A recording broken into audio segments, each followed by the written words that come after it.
ہے۔ مرنے سے کچھ لحظے پہلے جب آخری لمحہ آتا ہے انسان کا،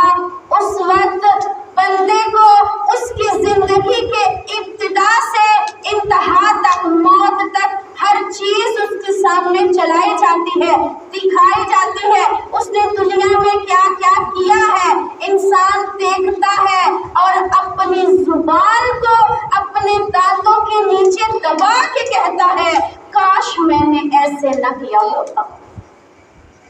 امیر المومنین فرماتے ہیں اے انسان ڈرو اس لمحے سے کہ جب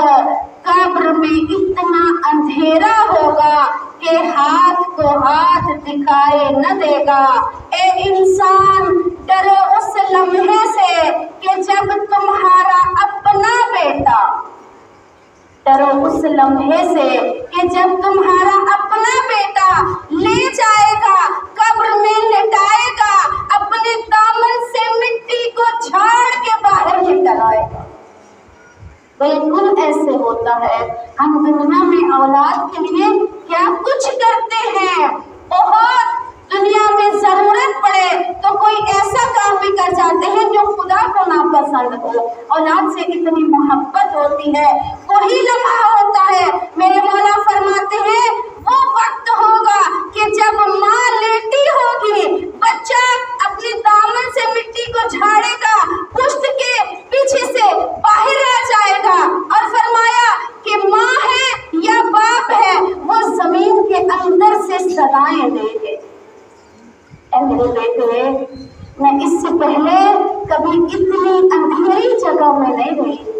میں کبھی اتنی نیچی جگہ پہ نہیں گئی، میں نے کبھی ایسا تکیہ نہیں لیا، میں نے کبھی ایسا بستر استعمال نہیں کیا۔ اے میرے بیٹے، میں ڈر رہی ہوں، میں خوف زدہ ہوں، مجھے اکیلے چھوڑ کے جا رہے ہو، دیکھو میں نے دنیا میں تمہارے لیے کیا کچھ کیا۔ سلوات پڑھو۔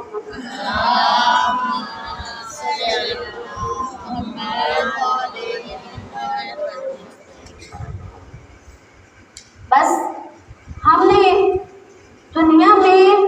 اس طرح زندگی گزارنی ہے کہ قبر میں ہم یہاں سے اعمال لے کے جائیں، اور حدیث بھی ہے کہ قبر میں تمہیں تیار کچھ نہیں ملے گا، جو کچھ وہاں پر چاہیے اس کی یہاں سے تیاری کرو۔ اور روایت میں ہے کہ ایک دن میں 70 مرتبہ زمین کے اندر سے آواز آتی ہے اے انسان آج تو کتنے فخر سے چلتا ہے،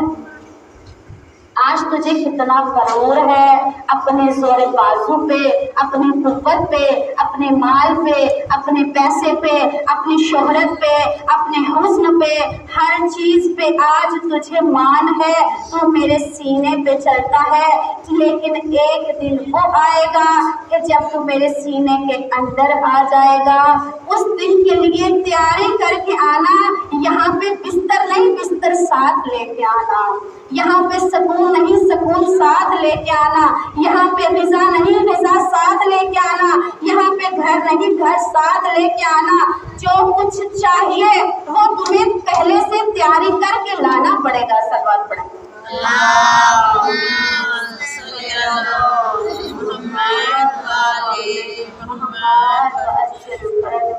اسی لیے یہ طریقہ بتایا جاتا ہے کہ اے انسان جب مغرب کے بعد عشاء کے بعد اندھیرا ہو جائے تو اپنے گھر میں اپنے کمرے میں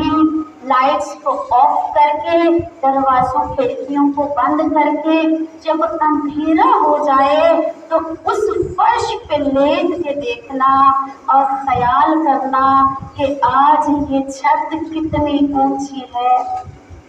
ایک دن آنے والا ہے یہ چھت میرے قریب آ جائے گی، آج یہ دیواریں کتنی دور ہیں، کل یہ دیواریں بالکل میرے پاس آ جائیں گی۔ آج اندھیرے کو ختم کرنے کا اختیار میرے پاس ہے، لیکن ایک رات ایسی آئے گی قبر میں ہوں گی، اس وقت ایسا اندھیرا ہوگا کہ اس اندھیرے کو ختم کرنے کا اختیار میرے پاس نہیں ہوگا۔ یا میرے اعمال ہوں گے یا اولاد ہوگی جو پیچھے سے بھیجے گی تو فرق پڑے گا۔ اور پھر فرمایا جب لیٹتے ہو بستر پر تو ہر روز سوچا کرو خدا کے لیے کیا کیا، ایمان کے لیے کیا کیا، فاطمہ زہرا کے لیے کیا کیا۔ اور جب اپنا لباس سلواتے ہیں تو کوشش کرتے ہیں اچھے سے اچھا لباس ہو جو میں زیب تن کروں۔ اس لیے روایت میں آتا ہے کہ جب لباس پہننے لگو تو اس وقت یہ خیال رکھا کرو آج اس لباس کو میں اپنے ہاتھوں کی طاقت سے پہن تو رہی ہوں، نہ جانے اس کو اتارنا بھی مجھے نصیب ہوگا یا نہیں ہوگا۔ لوگ آئیں گے اور وہ کینچی کے ساتھ اس کو کاٹیں گے، پھر مجھے غسل دیا جائے گا، پھر مجھے کفن پہنایا جائے گا۔ اس لیے فرمایا جب اپنے گھر سے نکلنے لگو تو اس وقت خیال رکھا کرو اور خدا سے دعا مانگا کرو، اے پروردگار آج میں اپنے اس عارضی گھر سے اپنے پاؤں کی طاقت سے چل کے باہر جا رہی ہوں، لیکن کل ایک ایسا وقت آنے والا ہے جب میں چارپائی پہ بے حس و حرکت پڑی ہوں گی، مگر میں لوگوں کے کندھوں پہ سوار ہو کے تیری طرف آؤں گی، اس وقت مجھ پر رحم کرنا۔ نعرہ تکبیر، اللہ اکبر، نعرہ رسالت، یا رسول اللہ، نعرہ حیدری، حیدری، بلند صلوات، اللہ